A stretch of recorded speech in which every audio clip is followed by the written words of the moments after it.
Hello, hello, my very precious mortal souls. Venus Callida here. Well, we've landed our warships on the shores of Greece, and we've wandered through, and I've got some time. The battle has been called to cease for the time being. I mean, it's early spring. Usually, any war gets put to a stop, full stop, until the winter has passed and you can feed your horses again down here in ancient Greece. But I feel so moved that I'm seeing the sun trying to break through Jesus, and I'm seeing the beautiful green grass starting to bloom through the gravel and the mud. Some of the trees are blooming. The pear trees always have pink blossoms this time of year. And I just feel so inspired that I just want to sit and chat with you for just a little bit while I take in a breather before we head back into the battlegrounds. I am having a little something to drink today, but don't you worry, my mineral water and my spring water are both here with me as well. You can hear that, which I've been drinking all morning. This is my first time being bad today, but I feel like I need a little snacky poo. I have been rearranging things and cleaning things and doing errands and just on my feet a lot today. The only thing I didn't get to do is swim, but I've got my swim bag ready to go starting next week. And until then, I found my kettlebells. I've got my mini trampoline, and I want to keep myself lean, but I want to preserve muscle. And that is what a lot of my friends have been talking about lately, how we have to make sure we shore up our muscles. I didn't ever want to lose any muscle mass. I never believed I would. But my legs, which were always super powerful, some of my friends say I had the strongest legs of any girl they ever knew. But with losing weight, I've also had muscle loss as well. That's something you have to be careful of because I was starving my muscles a bit. And so eating things like broccoli, I know, and beef are both helpful to that. And I just thought, I don't want to bore you with just anything, but if somebody logs in, please tell me what you want to hear me chat about. I'm happy to do it. Until then, I just thought there was this book I started talking to you guys about in the early winter, and then it got covered with all sorts of other work I had to do, paperwork.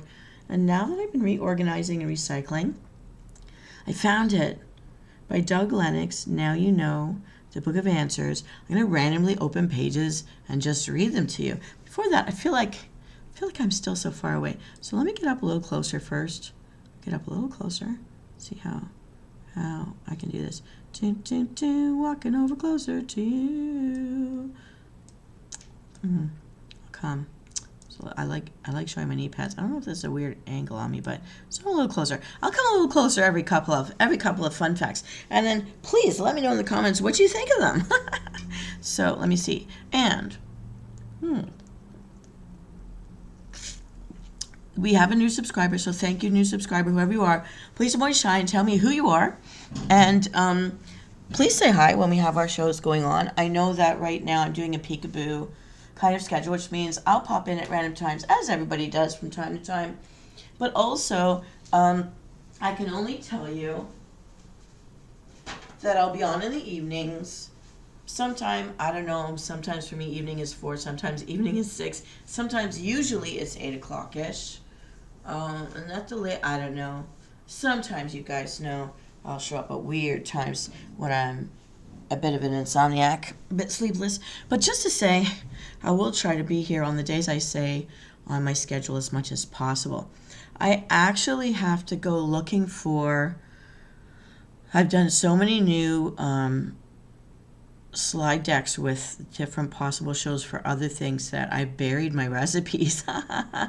But if you want any thematic recipes or certain cultural recipes, or hey, if you've got a recipe from your family that's been handed down and you want me to share it, I would love to do that too. So just let me know.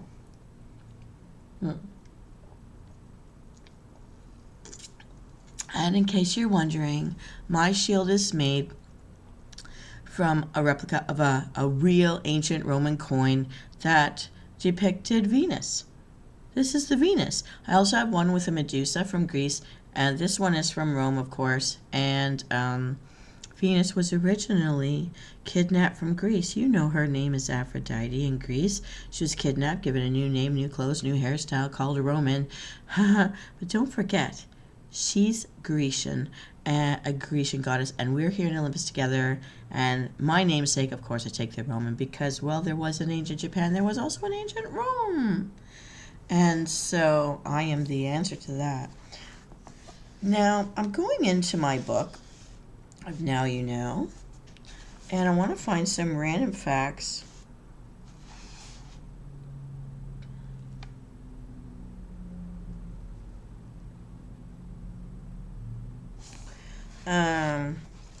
Okay, so that didn't work out very well. Oh, there are war and military facts. I think that's suitable because of who I am and my background lore. It's Undead Death Knight. So let's see here. Why, when someone dies, do we say he bought the farm? Interesting. I've heard this since I was little. We send the animals to the farm. We bought the farm.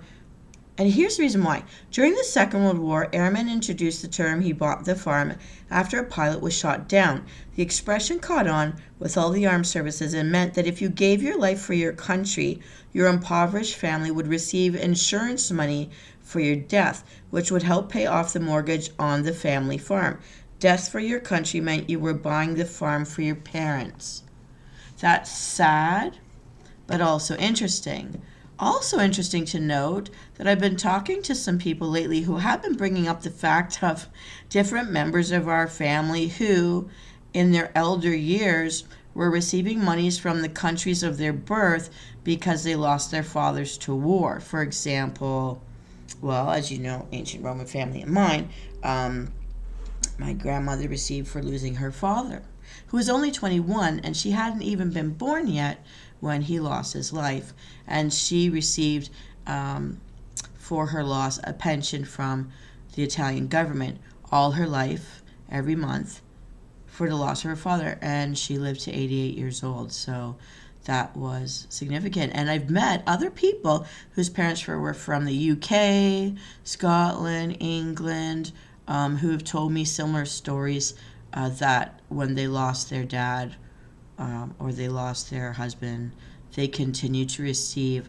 It's always small amounts, but as a tribute to her in honor of that, they had lost that man from their life, that significant other, right into their 90s. Even though, and we're all meeting in the American side of the world, with the melting pot and the multicultural faction, and interesting how the governments were honoring the losses, the sacrifice of life of the men in their family. And I know there's lots of women out there who risk and have given their lives, for decades now, and maybe, depending on which country, the history, forever. But I've never met anyone telling me they were receiving a pension for the loss of their mother or daughter, but I've met the male. I'm sure that they do. I'm sure it's the same. You guys out there might know more about it than me. But I've always met it. I was always touched by the fact that you lose your father, and for the lifetime you were able to be given something for that to help you. I guess because if they had lived, they would have been providing for their families, I suppose. And what a sad story in the cases of parents who have to bury their children. It is the number one worst fear they have among fears of any elder person I've ever talked to. And it really breaks a father to bury his first child, his son.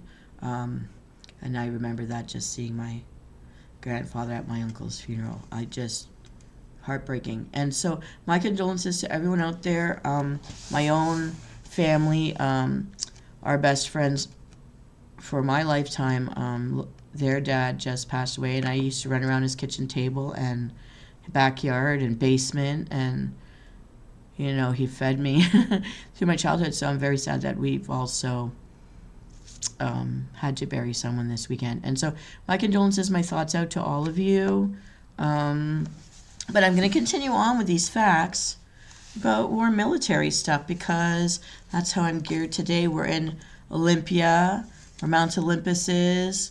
And I have to say, since the ancient Greece, this is where it was born, they would stop a war, and those people who were fighting against each other to take each other's lives in ancient times would not sniper at each other they honorably played those Olympic Games to represent their hometowns, their places of birth in the ancient Greeks in time. So that's how important those games were, those sporting events, to bring peace and have joy and to be proud of your backgrounds, wherever you came from, your hometowns. So just to say that, let's move on. So another thing written here is, why is a glaring error called a snafu? I've called things a snafu. I just picked it up instinctively from hearing people say, oh, that's a snafu. Oh my goodness, I'm hydrating a lot today. Why do they say snafu? So during the Second World War, massive military operations were so huge, they were usually fouled up by their sheer weight and size. So like a Jenkins, just by having so many. The frustrated servicemen called them snafus. It's an acronym for situation normal, all fouled up. These days, get called Jenkins. Yeah. That's what that is. A snafu is a Jenkins. Some say that fouled up was a polite adaptation for family use, but regardless, the expression snafu. Oh, F you. Effed up. You effed up. There's nothing wrong here. Everything was in the right place and you effed up. Snafu. I get it. Okay. The expression snafu lived on, and now, as it did then, means a glaring error. So it's pulling a Jenkins. Love it. Okay. Here's another thought. So why is a restricted limit called a deadline? We've got deadlines all the time. Where did this come from? So many things come from war. Wow. Okay, so a deadline is an absolute limit, usually a time limit, and was popularized by the newspaper business, in which getting stories written and printed on time is of ultimate importance. But the expression comes from American Civil War prisoners who were kept within crude makeshift boundaries, often just a line scratched on the dirt or an easily breached rail fence. They were told, if you cross this line, you're dead, and soon the guards and prisoners simply called it what it was, a deadline. Oh my goodness. Totally different, head reshaped around. You're dead if you cross this line. The project's dead if you don't meet this time limit. I won't mark this, so you're going to fail if you don't meet this time limit. But deadline, that, like, scary, sad, and I don't think most students out there these days in the first world nations would stay behind that line. And, wow, deadline. They would learn fast, though. They would learn fast. Oh, my goodness. That one surprised to me. No idea, but it is what it is. You're dead outside this line. Love it. No, I not love how it came to be or why it is, but it makes total sense. Okay, one more. I'm going to get a little closer. I think we're getting cozied up now. Okay, so the next one is this. Why do paratroopers shout, Geronimo? Oh, but I know that's a First Nation from the American Southeast. I think that's Cherokee, has to do with the Trail of Tears. But why do they say Geronimo when they jump from a plane?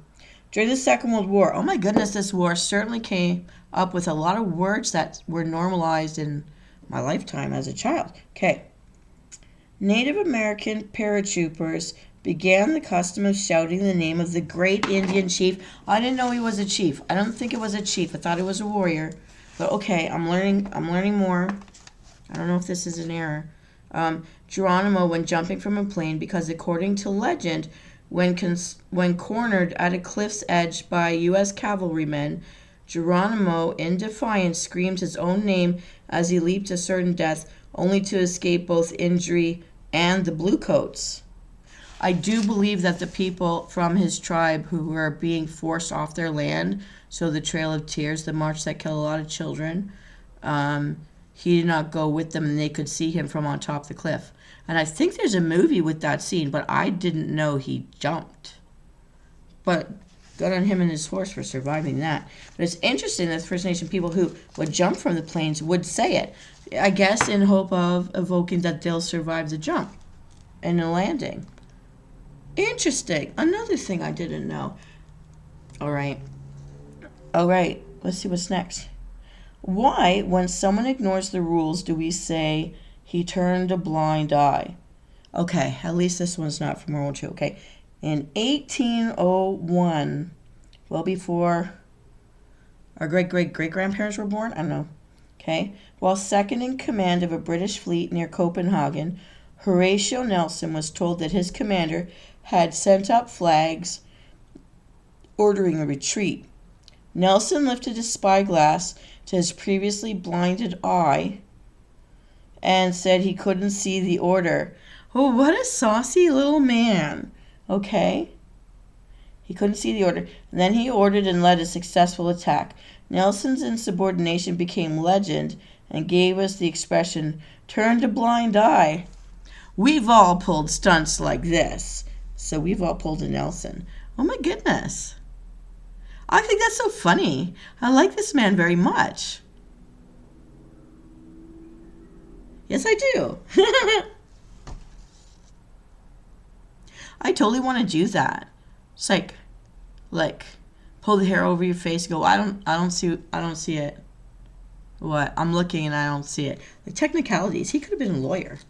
Nice one. Nice job, Nelson. Okay. Why do we say I heard it through the grapevine? Oh, I love that California song. Okay.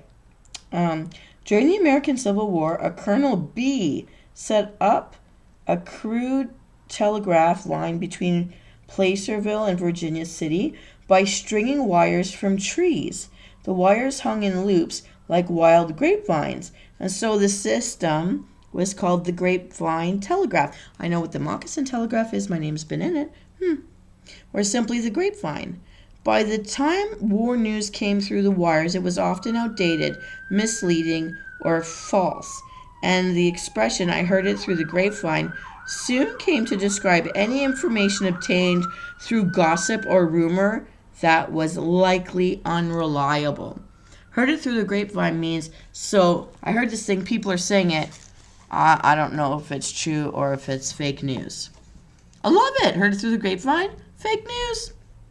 I love it from the gossip mill. Every time I stop, I am rehydrating. I've been more thirsty than hungry this year. I don't know if it's the weather or what it is. Okay, I'm going to come in a little closer now. Doopy-doo, doopy-doo. I still want to see my shield, though. I love that. Love my shield. I thought this was a clever thing I did.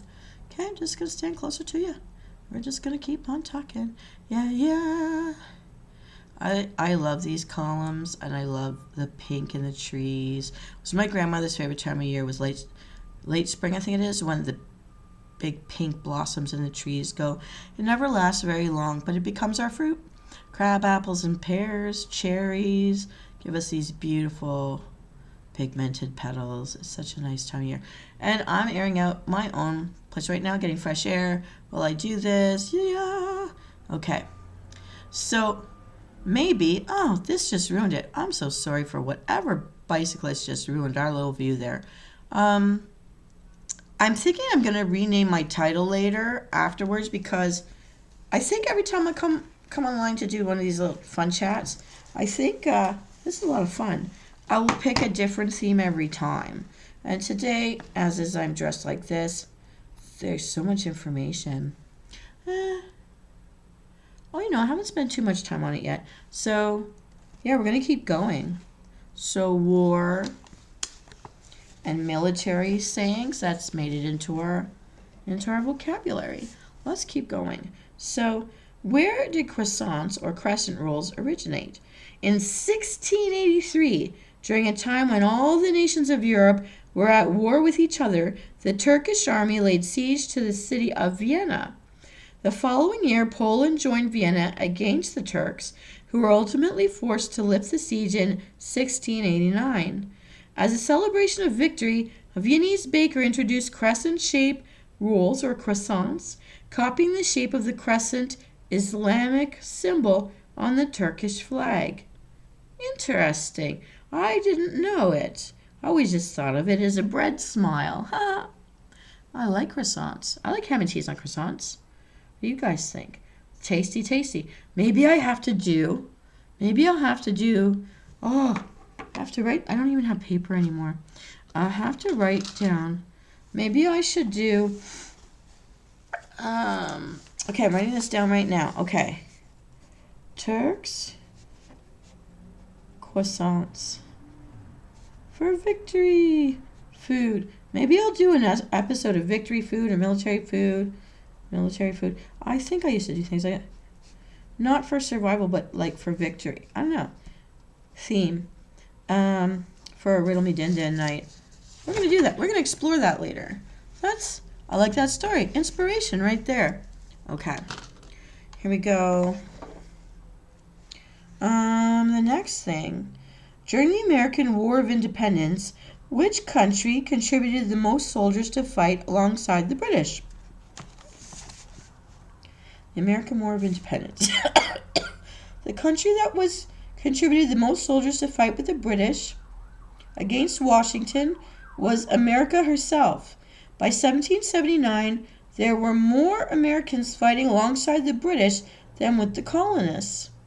Okay, so I guess Canadians back then would have been the Whigs. So they would have been like the British they would have been the Loyalists. Yeah, and there were Loyalists still in it. Because they were tarring and feathering each other, trying to get each other out of each other's towns by the time all this broke out, right? Washington had about 3,500 troops, but because 1/3 of the American population opposed the revolution, up to 8,000 loyalists, oh, I did call it right, either moved to Canada or joined the British Army. Interesting, and that's where we were ticked when they gave Alaska to the Americans. Hello, thanks so much. Okay, what exactly is a last-ditch stand? In the 16th century, when an army attacked a walled city or fortress, they would advance by digging a series of trenches for protection until they were close enough to storm the walls. If there was a successful counterattack, the invaders would retreat by attempting to hold each trench in the reverse order from which they had advanced. I think we've seen trench warfare a lot in movies. Let me see here. Until they might find themselves fighting from the last ditch. If they failed to hold that one, the battle was lost. Last ditch attempt. So when you got to at least hold that. It's like 1 foot forward. You have to at least hold that or you fail. Fail army. Oh, I get it. Oh, I get that too. Okay. Interesting. Okay. Where did the expression the whole 9 yards come from? I always assumed that was a football term, but maybe that's because of a movie. Okay? Now I'm realizing I should go back and watch that football movie, knowing it was a military term. Let's find out what the whole 9 yards really is. Okay. During the South Pacific action of the Second World War, American fighter planes, machine guns, were armed on the ground with this 50 caliber ammunition belts that measured exactly 27 feet or 9 yards. Oh my God! I did not know that's what that was. The whole 9 yards. So every last bullet for 27 feet of bullets. That's a lot of death. That's a lot of hate. Wow. With a sword, which is just barbaric. But okay, 50 caliber for a whole 9 yards before it's loaded into the fuselage. If, during mortal combat, a pilot gave everything he had by firing all his ammunition at a single target, it was said he'd given it the whole 9 yards. Oh my goodness. What is the origin of the 21-gun salute? Oh, we just had a funeral ourselves this weekend. That's where it happens to show respect. Okay, let's read about this. Again, this is something we see in movies or on TV shows, but maybe not know the origins. All salutes are signals of voluntary submission. Early warriors simply placed their weapons on the ground, but when guns came along, the ritual of firing off or emptying cannons was done to illustrate to approaching foreign dignitaries that they had nothing to fear. So I'm emptying all my barrels for you. Okay.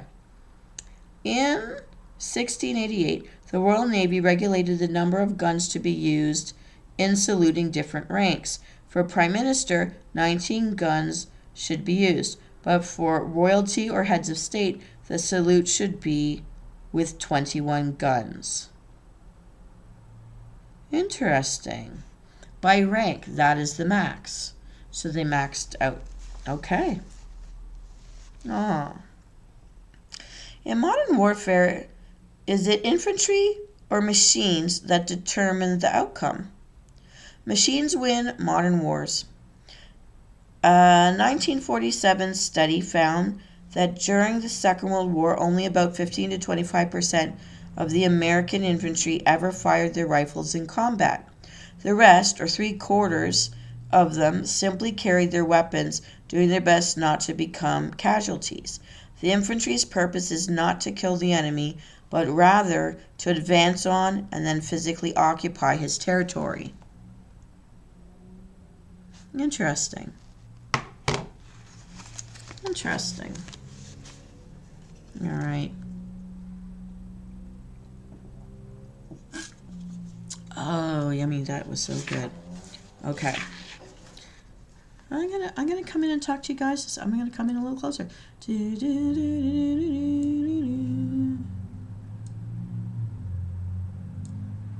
we are. Get a look at my shield now, eh? That's an ancient Roman depiction of what they thought Venus looked like. Ooh, it's me. I'm so pretty. All right. More about war military terms made it into our world. Okay, more facts. Why is an overly eager person or group said to be gung-ho? Oh my goodness, I grew up with this term. I think I first heard it in a movie, gung-ho. I always assumed it was an Asian term. Anyways, okay. The adjective gung-ho comes from the Chinese word gongge, G-O-N-G-H-E. I hope I said right, gongge, meaning work together. Ooh, work together, gung-ho. We're gung-ho. I guess ready to work together. Okay. It entered the English language through U.S. Marines who picked it up from the communists while in China during the Second World War.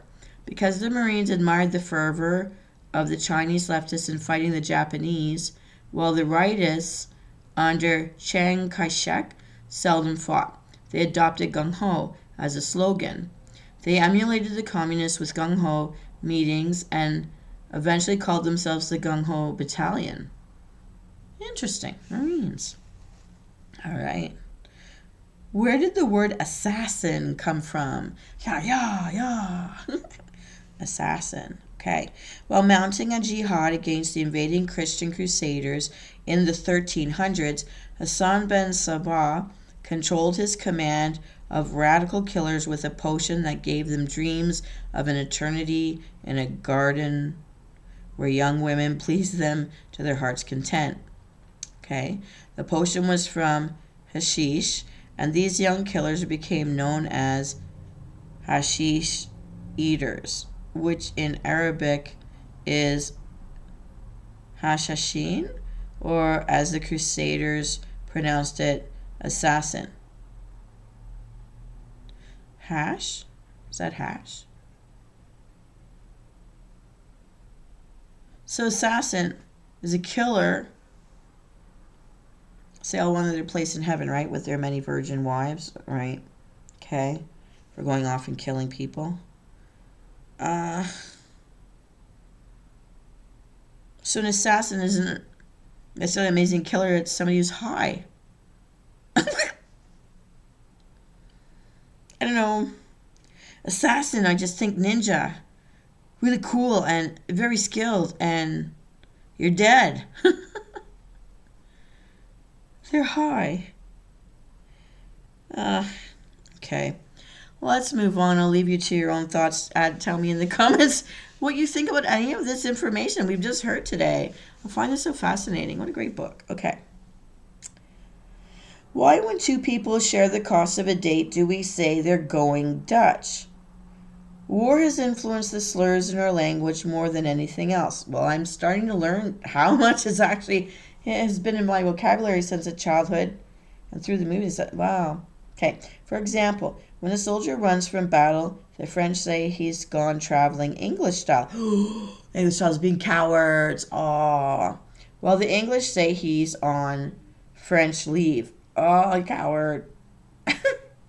During the Anglo-Dutch Wars of the 17th century, British insults were that Dutch courage came from a bottle, while the Dutch treat meant that everyone paid their own way, which of course was no treat at all. So it's an insult. Let me play on that. I think it's an insult to go Dutch. Something my father taught me that I don't think people teach their sons anymore or daughters. For a man to date a woman at whatever young age he wants to get started or is allowed, I'm the girl who's allowed or going behind their parents' backs, I don't know. It's supposed to be his training for being able to afford a wife and children because he'd need to feed them. And if he's dating someone, he may very well get her pregnant, and then there's a child to support. And so, and in certain cultures, you'd be made to marry and support, or you would choose to marry and support, whichever. But you should be supporting. You should be supporting. And if you can't afford to date them, if you can't afford to pay for the dates, then you're not ready to take on the responsibility of supporting a family, and therefore you should not be dating. So screw this Dutch treat thing. The only reason I started to do it was because it was self-defense. Someone would say to me, you should give me what I want in the bedroom department because I paid for that meal you just ate. And I know for kids that are thrown out on the streets and the cultures that don't accept certain things, they throw you out on the street, even though you're a good person and a child, people will take you in for a meal and then expect to use you and then throw you back on the street. And I know, on top of that, so in the Muslim books and ways of where there were a man who could have 4 wives, but of equal, giving them all, affording them equal, same house, furniture, whatever, was so that in a time where there were so much fewer men, their daughters would not become whores on the street. It was a way to protect them and have dignity for them and honor for them in the way that could be provided in a time where there were many more females than males. And a father can't live forever. And so I'm just throwing all these tidbits of different random thoughts all in on this thing. Screw the Dutch treat. But I only did it as a self-defense for, you know what, I know this is may not go anywhere. I don't owe him anything. But the truth is, if I wanted to be married to someone, I would be looking to see, is he doing the old-fashioned proper way of treating me with respect and doing this? Can he afford this? Is he sustaining this? Because if he can't, don't be playing around with him, because you're going to be the one paying the cost to your health, the cost to maybe your life, the cost to your physical body, maybe never being in a full health again or fit again. And any child that survives the childbirth, you are going to be responsible for that. Now, some people do adopt them out or something, and some don't want to and are made to. There's all sorts of other things that happen, God forbid. But if you can't afford it, don't be doing it. But people aren't teaching this to their sons and daughters anymore, if they ever did in their cultures. And so, but some cultures don't even believe in dating. You're engaged and then you get married and you're done. You're done. But I think it should be retaught and readapted into this world because there's too much happening out there that isn't right. It's a mess. And responsibility should be taught and maintained. And if you don't want to, you shouldn't get to have kids. You shouldn't get to date. It's my say on it. Stop bringing other people's lives down the toilet. Cut it out. Now, I'm done preaching and you may not like me for what I said. Too bad. A lot less problems if people understood why things became. And that is why I'm coming back to the book that tells me why. Where did it come from? All right. Let's see. Okay. Oh. Okay. This is stuff we've all heard in movies and TV growing up. Okay. Why did the military say Roger, then Wilco, to confirm a radio message. Again, during the Second World War, the U.S. Navy had a phonetic alphabet to clarify radio messages. It began Alpha, Baker, Charlie, Dog, so A, B, C, D, and went on to include Roger for R because R, or Roger, is the first letter in received. It confirmed that the message was understood. On the other hand, Wilco is a standard military abbreviation for will comply. So, I heard you. I'm going to do it. Okay. Why is the bugle call at day's end called taps? Because it's the same song, just played slower. Okay. In the 17th century, the British borrowed a Dutch army custom of sounding a drum and bugle to signal soldiers that it was time to stop socializing and return to their barracks for the night. The Dutch called it taptoe, meaning shut off the taps, and the abbreviated taps became a signal for tavern owners to turn off the spigots on their beer and wine casks. After lights out, taps signals that the soldiers are safely home, which is why it's played at funerals. Like Gone Home to the Lord. Put to bed for the last time.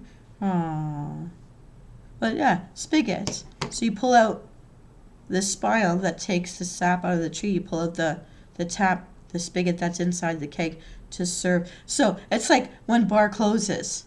There's nowhere left for you to go, so you go to bed. Got it. I like it. Okay. These are all things I've heard all my life, not knowing any.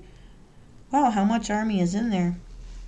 But then again, I mean, all of our microwavable plates are the satellite dish material. Once wars were over and the Star Wars stuff stopped being, I guess, if it is still not being funded, they had to keep making money somewhere, so they sold it to us. Yay. Why is a secret enemy amongst us referred to as a fifth column? Well, the fifth estate, the fifth column, the spy. Okay, so any secret force within an enemy's midst during wartime is called a fifth column. The phrase comes from the Spanish Civil War, when the general leading the 1936 siege of Madrid with 4 columns of infantry was asked if 4 were enough. He replied that he had a 5th column hiding inside the city. Since then, a 5th column had meant a secret organized force amongst the enemy or ourselves. So your insiders are the 5th column. Insiders, 5th estate. I think that's a media term now too. Okay. Why are those for and against war called hawks and doves? I know this. United States presidents are either referred to, they're classified as a hawk or a dove. Hawk, the one willing to go to war. Dove, the peacekeeper who's trying not to go to war. They tend to want to be hawks, but we need the doves. Okay, so those who side with the war have been called hawks since 1798, when Thomas Jefferson coined the term war hawk. The description of those who favor peace as doves is from the biblical book of Genesis. When Noah sent a dove over the water to see if it was receding, it returned with an olive leaf, indicating that there was land nearby. The modern use began during the Cuban Missile Crisis and continues to the present. What does the D stand for in D-Day? I always assumed it was Doomsday. Although D-Day has become synonymous with the Allied landing on June 6, 1944 in Normandy, it was used many times before and since. The D in D-Day simply stands for day, just as the H in hour stands for hour. Both are commonly used codes for the fixed time when a military operation is scheduled to begin. D-30 means 30 days before a target date, with D plus 15 means 15 days after. Didn't know that at all. That's a surprise. Target date. Why, when someone we trusted turns against us, do we say he's shown his true colors? I'm guessing by the military jacket color? I don't know. Sailing under false colors means to sail under the enemy flag, and it was once a legitimate naval maneuver used to get close enough to the enemy for a surprise attack. At the last moment, just before opening fire, the false colors were lowered and replaced by the ship's true colors. So that's your flag that you fly under, in whose name you do. Although such deception is now considered dishonorable, we still say when someone we trusted reveals himself as the enemy that he's showing his true colors. Wow, that's interesting. I only know that yellow for scurvy, don't come on board, and pirates, they've got some kind of skeleton or bones. Why do we call a traitor a turncoat? Someone who changes sides before a war is called a turncoat because of the actions of a former Duke of Saxony who found himself and his land uncomfortably situated directly in the middle of a war between the French and the Saxons. He quickly had a reversible coat made for himself. One side blue for the Saxons, the other side white for the French? Oh my goodness. Okay, that's funny, but also not. And I'll say that because I've met people from all over the world who kept the pictures of the opposite leaders in different places, who would rip off. I met a woman who ripped off the shirts from her children playing in the yard and buried them to hide. And I know even relatives of mine have had to like kiss a picture of whoever the leader was of the troops that were like occupying your village until they left, and you hide that one and bring out the other one so that they won't kill you or beat and rape and kill you. They do. That is what happens during war and occupations, and when their groups are traveling through your villages. This is exactly how many people survived till they got to this side of the world where they could have some peace and never go back. And they're not, because you want to not be killed. I get it. He didn't want to be killed. And I also know of at least 3 groups in the world. There's a First Nation group here in Canada caught between 2 First Nation tribes. They don't tell you this history, but I came across it in maps talking to someone out in the middle provinces, and they were simply annihilated because they were caught between 2 warring factions who had to fight on and through their land that was between the 2. And my grandparents' village was occupied on 2 sides by 2 different forces during the Second World War. They don't tell you this in textbooks. They don't tell you this in a movie necessarily, unless someone who knows has the money to tell. But there's a monument erected where we come from now to remember all the people who were killed, simply because they were living in a spot, nice and peaceful, until 2 warring armies from around the world came through your land on either side of it to get at the other one. Terrible. Terrible. And so that's interesting. That's interesting to come across it. It's amazing what this tidbits of information actually triggers. So I don't blame this guy at all. He just wanted his people to live. He wanted to live. He wanted his family to live. Look, you want this? Okay, I'll fly your flag. Okay, good. The Pax Romana lasted because they said you don't have to change anything you do. Just fly our flag. Okay, fine. We're with you. And so we move on. All right. I'm going to move up closer because I'm almost done telling you all these fun facts. I think, this is actually lasting longer than I thought it would. Let's get close. Let's get up and personal. Olympia is really beautiful this time of year, I gotta say. Very beautiful this time of year. Some last facts for you. We ran out of tin plating, so the base of my armor is leather first. But hey, better for my skin. Less indents that go all the way in. All right, here we go. Facts. More war military facts and lingo in our world today and where it comes from. So depending on who was occupying his land, he could wear the appropriate color of allegiance so they don't get killed. I got it. Interesting.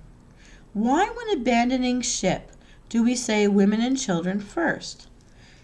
In 1852, the HMS Birkenhead was off to warn South Africa when she ran aground and sank off the coast of the Cape. The only usable lifeboats were quickly filled by the 20 women and children on board, while the 476 soldiers lined up on deck to go down with the ship. This is where the tradition of women and children first was born, and in naval circles is still called the Birkenhead drill. I think that's sad, though, and you'd hope if you could swim, you could hang on to the side of the boat or something. You don't want to capsize them. But honorable. The strong saving, the teeniest, weakest among them. Well, but also when you think about it, you want your family name to go on, then you want to know that your children are going to live, and for that you need those mothers to live with them, to provide. Yeah. Okay. Why is gossip called scuttlebutt? I've heard scuttlebutt a lot, actually, in my lifetime. Gossip is scuttlebutt. Let's find out why. The word scuttlebutt comes from sailors of the British Navy. 19th century warships had large wooden casks with holes cut in the lid for drinking water. The word scuttle means a hole. Huh. So butthole? A-hole? Gossip is an a-hole. Gossip comes from a-holes. I love this. I love knowing this. Okay.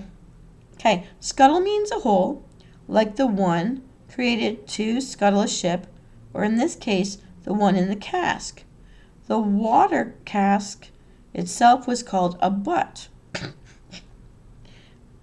And just as is done around the water cooler of today's offices, sailors exchange the latest gossip while getting a drink at the scuttlebutt. I really like knowing this. So butthole is how you get your water. Butthole is how you got your rum. A butthole. You butthole. Put a hole in my ship and we're going to sink. Scuttlebutt. All those gossipers, I have nothing to do with scuttlebutt. I love it. 2 left, everybody. 2 left. Here we go. What else do we know from war and military terms? Okay. How did a crushing public humiliation become known as a Roman holiday? Wait. Roman holiday is the name of at least one movie I've heard of. And it now brings into context the fiascos of this Roman holiday. Okay, so a Roman holiday is a crushing public humiliation. A Roman holiday. I have to think about this, because in ancient Rome, holiday usually had something to do with orgies or lots of feasting, gladiatorial games, offerings to the gods. I guess within that there were people being raped and people being murdered.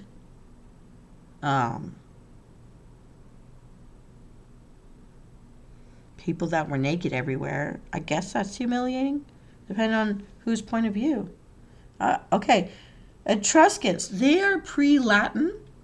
They are from the high class of ancient Egypt who escaped to the Roman mountain sides and stuff in order to not be murdered when their pharaoh was killed. The loyal to that pharaoh were escaping to Italy with whatever they could carry. And that is why, and once they blended with the Latins instead of fighting with them, to make the Roman people and culture and all that, the Etruscans brought with them the ideas of like pyramid tombs. So the mausoleums of today are corrupted from that. And there's a whole history of that, and I'll tell you another time. So why we have Romans used Italians have mausoleums. Came from the Etruscans. Okay. Also the Keystone, also the aqueducts, and on and on. Okay, so the Etruscans of ancient Italy ritually honored their dead war heroes by sacrificing the lives of all prisoners seized in battle. After conquering the Etruscans, the Romans borrowed and embellished this ritual by having the prisoners kill each other. Roman gladiatorial games. I didn't know it had a link. But I will say, coming from the Egyptian side, you killed your slaves to serve you in the afterlife. So the taken soldiers, I guess, would be your slaves to serve you in the afterlife. Because you're setting them together. You're setting them with. Okay, interesting linkages here in my brain. Okay. They turned the slaughter into public gladiatorial games and declared the spectacle a Roman holiday. Oh, because bread and... Okay, give them games and give them bread from the... So that the regular people wouldn't ever turn on their emperor in Rome. Oh, so many linkages here. Okay, the Roman holiday, which became an expression synonymous with any cruel and crushing public destruction. I had to put my magnifying glass down for a second. Think about that. Yeah, that's all in my genetics there. That's all in my history there. Yeah. Bread and games. Bread and games, Roman holiday. That's your break from having to slog it out in whatever fields or workshops you worked in. Interesting. And, I mean, these are the days where there were no televisions. And there's so much more to all of that. But, okay, I'm not going to. Here's the last little tidbit of today's war and military. Now you know. So full of answers today. I'm so full of answers. I should maybe do an oracle spot and do this next time. Okay, now you know. Why do we say it's cold enough to freeze the balls off a brass monkey? This is the only one in the entire chapter I have never heard, but someone out there must have heard something of this. Put it in the comments for me. How would you phrase it? Cold enough to freeze the balls off a brass monkey. I've heard other phrases. It's cold enough to freeze something off something. But, okay, just share it in the comments. Let's all have a good laugh. Let's find out where this comes from. Okay. Early warships fired iron cannonballs from a stack piled next to the cannon. To keep them in place, they used a square piece of rust-proof brass with indentations to secure the bottom layers of balls. This plate was nicknamed the monkey. I didn't know that. I've seen these things. I didn't know that they were called a monkey. When it got cold enough, the mischievous brass monkey would shrink, causing the balls to fall out and roll all over the deck. It was cold enough to freeze the balls off a brass monkey. Because when things are cold, they contract. The atoms contract to try to reserve heat. And this is why cement, when it's laid, or concrete slabs, when it's laid, or bridges, when they're built, or sidewalks, they all have those gaps between slabs. Those gaps every so many feet apart have those little gaps, which used to be made by hand with wood, and then the wood was removed after it all set, so that in the winter it could contract, and in the summer it could flex without making a bridge fall down or a highway fall in or all the cracks in the concrete that you don't step on because you don't want to break your mother's back. Cold enough to freeze the balls off a brass monkey. From warships. The monkey being the thing that holds the balls. It's usually a pyramid of the balls. So it gets so cold that they just roll away. That is so funny. That is so funny. I'm so glad I decided to share these weird fun facts with you guys today. That is hilarious. I love it. I'm so glad. And now you know. Dun, dun, dun. Maybe I should hold a few episodes of How You Know. I am so glad I did this one. Q&A, Q&A. All right. Well, I think I enjoyed this enough so that I'm going to do little chit-chats with you guys again to different themes.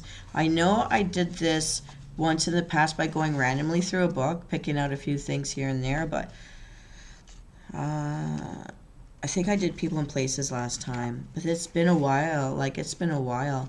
And there are so many chapters, and I can see here I tagged up so many interesting funny things. All right. So, thank you for listening. I hope you had fun with this little episode. I hope I continue to be a joy for your white noise when you're busy in your world and just need a little mental break. Fun facts. I mean, every time we learn something new, even if it's an old thing that we just didn't know had to be reminded, it fires new synapses in our brains and we make new pathways and new connections, and that keeps our minds alive. And we got to do that. So, anyways, everyone, this is Venus Callida coming to you live from Olympia, Greece. Beautiful here. I got to head off to battle soon. And so I guess I'll be seeing you maybe in a while. We'll see. This is Sunday. Later tonight, Dragonflight. Till then, I'll see you next time.